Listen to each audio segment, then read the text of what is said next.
kalab, so good morning sa inyong lahat. So ayan, nagiinit po ako ng tubig dyan at ako'y magkakape.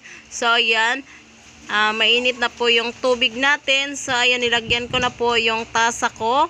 And ayan, saktong-sakto po ay si Bibiduin ang hingi po sa akin ng Didi. So ayan po, naisipan ko wala naman po pala siyang gata. So ayan, ang tinimpla ko po sa kanya is Nescafe creamy white na lang po. So ayun guys, sana po sa mga nanonood dyan, sa may mga baby, so sana po hindi nyo ito naranasan sa mga anak ninyo.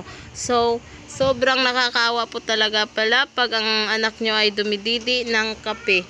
So napaiyak po talaga ako dyan sa nangyari. So ayan, tinimplahan ko na po siya ng kape. And ayan, kape po talaga yan guys, hindi po talaga yan